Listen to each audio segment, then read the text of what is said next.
Hi hello నమస్తే welcome back to ఆటగురు. ఈ రోజు మనం ఐపీఎల్ లో మ్యాచ్ నెంబర్ 3 and 4 హైలైట్స్ అయితే చూడబోతున్నాం. ముందుగా సిఎస్కే వర్సెస్ ఆర్ఆర్ మ్యాచ్ అయితే చూద్దాం. హలో బాస్, వాంకడే తర్వాత ఇప్పుడు గౌహతిలో రచ్చ మొదలైంది. సంజు ఏంట్రా ఇది? ఎల్లో జెర్సీలో నిన్ను చూడాలని ఫ్యాన్స్ అందరూ వెయిట్ చేస్తుంటే 7 బాల్స్ లో 6 రన్స్ కొట్టి అవుట్ అయ్యావు. సోషల్ మీడియాలో నిన్ను లయబిలిటీ అని, ఫ్లాట్ ట్రాక్ బుల్లీ అని ఆడుకుంటున్నారు.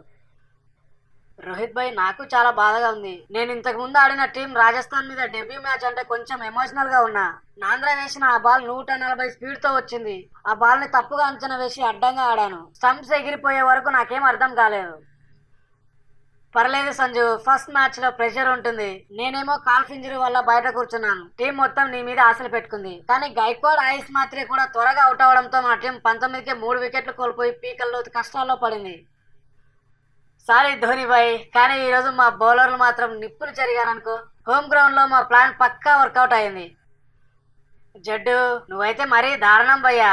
ఇన్నేళ్ల వరకు సిఎస్కేకి ఆడి ఇప్పుడు రాజస్థాన్ కి వెళ్ళిపోగానే మన శివం దుబే వికెట్ తీసి ఆ గన్ ఫైరింగ్ సెలబ్రేషన్ ఏంటి? నువ్వు ఆడిన పాత టీం మీద నీకు కొంచెం కూడా రెస్పెక్ట్ అనేది లేదా?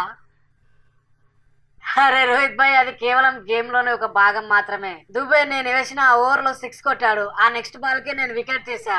ఆ ఆనందంలో కొంచెం అలా సెలబ్రేట్ చేశాను అంతే, అంతకు మించి ఇంకేం లేదు భాయ్.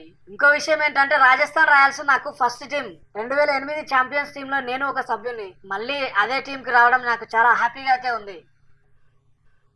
జడ్డు ఎప్పుడు అంతే, మైదానంలో దిగిండంటే వాడు సింహం లాంటోడు. కానీ ఆ సెలబ్రేషన్స్ చూసి మా సిఎస్కే ఫ్యాన్స్ మాత్రం కొంచెం హర్ట్ అయ్యారు రోహిత్.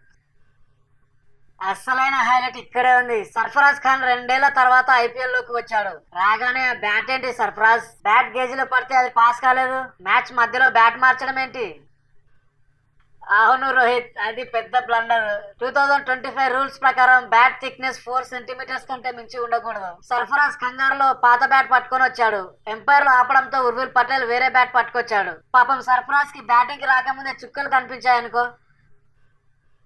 అయినా సరే వాడు 15 రన్స్ కొట్టి జడ్డు బౌలింగ్ లోనే అవుట్ అయ్యాడు కదా. ఆ టైంలో మా ఫీల్డింగ్ చూసి మాకే గర్వంగా అనిపించింది. సరే సరే సరే, ఇప్పుడు మనం చిన్న పిల్లాడి గురించి మాట్లాడుకుందాం. వైభవ్ సూర్యవంశీ కేవలం 15 ఏళ్ల వయసు మాత్రమే. 17 బాల్స్ లోనే 52 రన్స్. ఏంట్రా బాబు ఆ బ్యాటింగ్! 17 బాల్స్ లోనే హాఫ్ సెంచరీ కొట్టి యశస్వి జైస్వాల్, కేఎల్ రాహుల్ పక్కన కూర్చున్నాడు.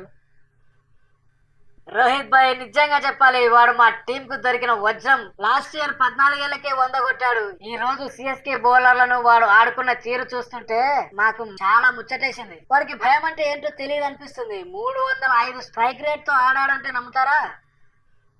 నిజంగా వాడు కొట్టిన 5 సిక్సర్లు చూస్తుంటే వాడు ఐపీఎల్ హిస్టరీలోనే యంగెస్ట్ ప్లేయర్. కేవలం 15 ఏళ్ల 2 రోజులు మాత్రమే ఉన్నాడంట. సరే సంజు, అది అలా ఉండని. ధోని భాయ్, నువ్వు లేకుండా సిఎస్కే టీం కొంచెం వెలితిగా కనిపిస్తుంది. రుతురాజ్ కెప్టెన్సీ అయితే చేస్తున్నాడు, కానీ నీ గైడెన్స్ లేక టీం 92 పరుగులకే 8 వికెట్లు కోల్పోయి పీకల్లో కష్టాల్లో పడింది. ఎప్పుడు వస్తున్నావు మరి?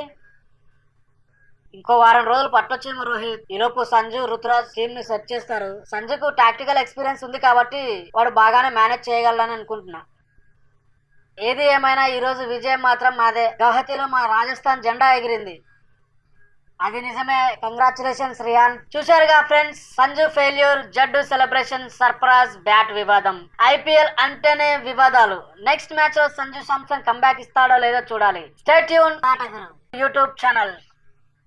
ఇక ఇప్పుడు ఐపీఎల్ లో మ్యాచ్ నెంబర్ 4 పంజాబ్ మరియు గుజరాత్ మధ్య గల హైలైట్స్ చూద్దాం. నమస్తే బాస్, నిన్న ముల్లన్పూర్ లో జరిగిన మ్యాచ్ చూస్తుంటే నాకు ఒకటి అర్థం కాలేదు. గిల్ ఏంటయ్యా ప్లాన్? రాహుల్ తెవాటియా, షారుఖ్ ఖాన్ లాంటి ఫినిషర్లు ఉండగా వాషింగ్టన్ సుందర్ ని నెంబర్ 5 లో ప్రమోట్ చేయడం ఏంటి? వాడు 16 బంతుల్లో 18 రన్స్ కొట్టి టెస్ట్ మ్యాచ్ ఆడినట్టు ఆడాడు.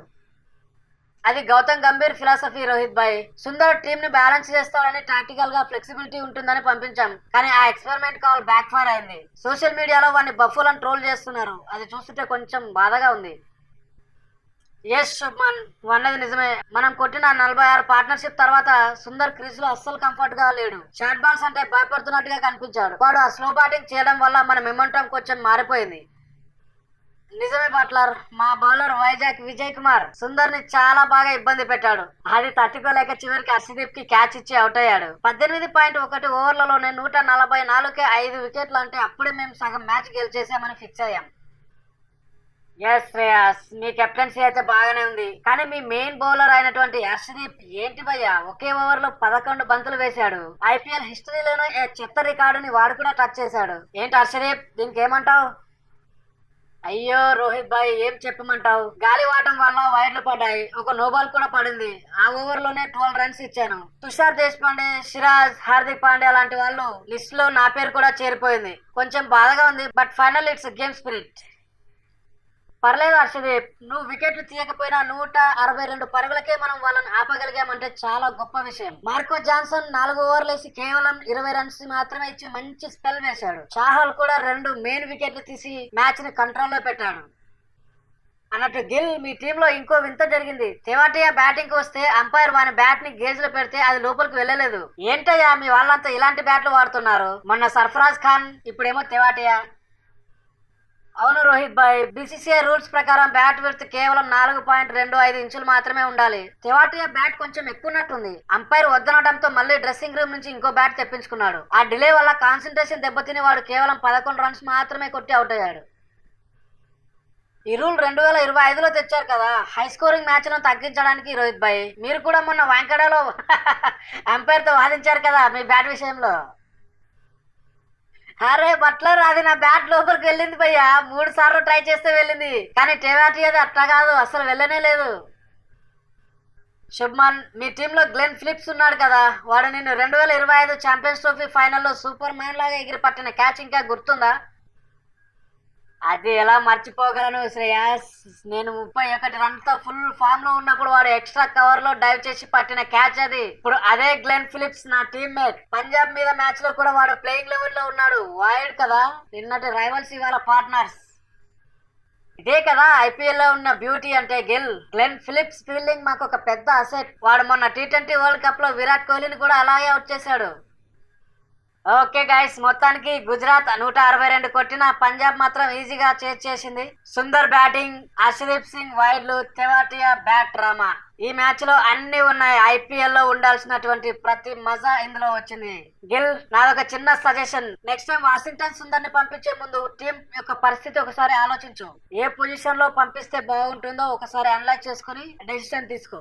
సో ఇవి గైస్ ఈ రోజు ముచ్చట్లు. Thank you so much for being with us. మరిన్ని ఇలాంటి అప్డేట్స్ కోసం చూస్తూనే ఉండండి మన ఆట గురు. Please do like, share and subscribe our channel. Thank you.